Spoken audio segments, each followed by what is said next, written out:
حضور نے کہا میں علم شہر ہوں، تو کیا صرف دین کا علم ہے یہاں؟ علی اس کا دروازہ ہے تو کیا صرف دین کا علم ہے؟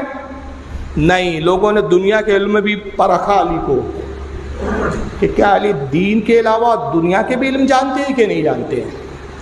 تو ایک یہودی آیا حضور حضرت علی کی بارگاہ، اور آنے کے بعد کہتا ہے کہ علی، آپ کے نبی نے کہا کہ علم کا شہر ہوں میں اور علی اس کا دروازہ ہے، تو میں اس دعوے کی تصدیق کے لیے آیا ہوں، اور تصدیق یہ ہے کہ ہم یہودی قوم ہے، حساب کتاب بڑا باریکی سے جا کرتے ہیں، حساب کتاب میں ہم بڑے مشہور ہیں۔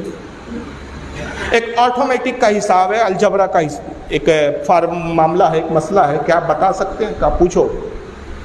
علی یہ نہیں کہا بھائی یہ دنیاوی علم کی بات کر رہا ہے، تو الجبرا کا علم مجھے نہیں معلوم، آٹومیٹک میں نہیں جانتا، یہ نہیں کہہ رہے کہ فرما پوچھ کیا ہے۔ اچھا، اتفاق کی بات یہ ہے، روایت میں آتا ہے کہ اس وقت آپ سفر پہ نکل رہے تھے، بس گھوڑے پہ زین کس رہے تھے، اسی درمیان میں آ کے پوچھتا ہے۔ تو علی نے یہ بھی نہیں کہا کہ بعد میں آنا، ابھی تو میں بہت جلدی میں ہوں۔ کہا پوچھ، تیرا ایسا کون سا سوال ہے جس کا جواب میرے پاس نہ ہو؟ اس نے ایک بڑا عجیب و غریب سوال کیا، اس نے کہا علی یہ بتائیے کیا آپ کوئی ایسے اعداد، ایک ایسا فگر بتا سکتے ہیں جو 2 سے لے کر 10 تک کسی بھی فگر سے تقسیم کیا جائے تو پوری طرح تقسیم ہو جائے، آخر میں کوئی کسر نہ آئے، پوری طرح تقسیم ہونا چاہیے۔ یہ جو میتھمیٹکس بچے پڑھتے ہیں نا، وہ اس چیز کو اچھے سے سمجھ رہے ہوں گے، بہت سے لوگوں کے سمجھ میں نہیں آ رہی ہوں گی، لیکن بات دور تک جائیں گی، انٹرنیٹ کے ضرور پڑھے لکھا طبقہ بھی اس کو سنیں گے۔ کیا کوئی ایسا ڈیجٹ ہے، کوئی ایسا فگر ہے جس کو 2 سے لے کر 10 تک اگر تقسیم کے ڈیوائیڈ کیے تو ڈیوائیڈ کے بعد لاسٹ میں بالکل 0 آنا چاہیے، کوئی پوائنٹ نہیں، کچھ نہیں، پوری طرح وہ جو ہے اس پہ کوئی کسر نہ ہو، پوری طرح تقسیم ہو، پوری طرح ڈیوائیڈ ہو، کوئی فرکشن نہیں رہنا چاہیے اس کے اندر، کوئی ایسا عدد ہے؟ اب میں یہ اچھے سے اچھے ارتھمیٹک کے اسکالر سے پوچھوں نا تو ہوش اکھڑ جائیں گے اس کے بعد، لیکن وہ علی تھے۔ جواب کیسا دیا؟ جواب نہیں دیا، فرمایا اچھا میں ایک سوال کرتا ہوں ذرا اس کا جواب دیتے۔ کہا یہ کیا بات ہوئی، میں آپ سے سوال کرنے آیا، الٹا آپ مجھ سے کر رہے۔ کہا تو جو میرے سوال کا جواب دے گا اسی میں جواب چھپا ہوا ہے۔ کہا اچھا پوچھیے۔ تو آپ نے پوچھا اس سے کہ اچھا یہ بتا ہفتے میں دن کتنے ہوتے ہیں؟ کتنے ہوتے ہیں بھائی؟ 7۔ مہینے میں دن کتنے ہوتے ہیں؟ کہا 30۔ پھر وہ یہاں جھنجلا گیا، کہا علی میں اتنا مشکل سوال لے کے آیا، آپ میرے ساتھ تمسخر کر رہے ہیں، مذاق اڑا رہے، بچوں کی طرح سوال کر رہے ہیں کہ ہفتے میں دن کتنے ہوتے ہیں، تو بچوں کے سوال ہے، مہینے میں دن کتنے ہوتے ہیں؟ کہا تو جواب تو دے، تیرے اسی جواب میں تیرا سوال کا جواب چھپا ہوا ہے۔ ہفتے میں دن کتنے ہوتے ہیں؟ بولے حضور 7۔ مہینے میں دن کتنے ہوتے ہیں؟ کہا 30۔ سال میں کتنے مہینے ہوتے ہیں؟ کہا 12۔ کہا 7 کو 30 سے ضرب دے۔ 7 کو جب اس نے 30 سے ضرب دیا فگر آیا 210۔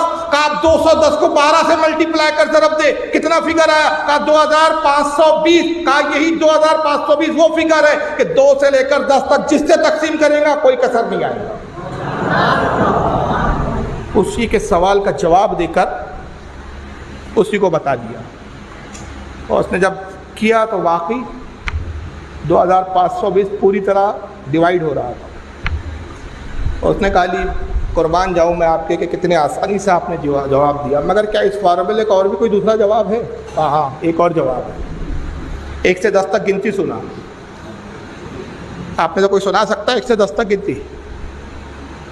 کوئی بھی نہیں سنا سکتا؟ ہاں نہیں نا، نہیں سنا سکتے آپ؟ سناؤں گے 1 2 3، یہ بات عرب کی ہو رہی ہے، وہاں 1 2 3 نہیں ہو رہا ہے، وہاں گنتی تو عربی میں ہو رہی ہے۔ واحد، اسے گنتی سنائی، واحد، اسنان، اسنین بھی کہتے ہیں، اسنان بھی کہتے ہیں، 2 جی، ثلاثہ 3، اربع 4، خمسہ 5، ستہ 6، سبع 7، ثمانیہ 8، تسعہ 9، عشرہ 10۔ اس نے گنتی سنا پوری 1 سے لے کر 10 گنتی جیسی سے سنائی، تو علی نے کہا ان حرفوں میں جو تو نے بیان کیے جہاں جہاں عین آیا ان حرفوں کو الگ نکال، جہاں جہاں اس میں عین آیا ذرا دیکھیے، اب اس کو ہم ذرا دیکھتے چلے۔ واحد، واو، الف، ہے، دال، اس میں عین آیا نہیں آیا؟ واو ہے، واحد لکھیے آپ، جو عربی لکھتے ہیں پڑھتے ہیں یا دیکھتے ہیں وہ سمجھ پا رہے ہیں، اردو والے بھی سمجھ لیں گے۔ واحد لکھیے، واو، الف، ہے، دال، عین ہے اس کے اندر؟ نہیں اسنان الف سے نون الف نون اسنان یا اسنین اس میں بھی الف و عین نہیں ہے. ثلاثہ سے لام الف سے ہے ثلاثہ میں بھی عین نہیں ہے. اربع الف رے بے عین اربع. پہلا فگر کون سا آیا جس میں عین ہے؟ 4. یاد رکھیے علی بھائی میتھمیٹکس کے اسکالر بیٹھے ہیں. پہلا ڈیجٹ جو آیا پہلا جو عدد آیا عین کا وہ ہے اربع. الف رے بے عین ہے اربع کا. یہ 4 کو اپنے پاس محفوظ کر لے. چل آگے بڑھ. خمسہ خے میم سین. حالانکہ تے ہے میں ہے پڑھ رہا ہوں کیونکہ تے پہ جو ہے وہ تنوین ہے وہ ساکن ہو جاتی ہے. وہ ہے خمسۃن. ایکچوئل میں ایسا پڑھتے لیکن جب سکون لے رہے ہیں تو خمسۃن کی بجائے کیا پڑھیں گے؟ خمسہ. اس لیے میں ہے پڑھ رہا ہوں. وہاں ہے وہ خمسۃن.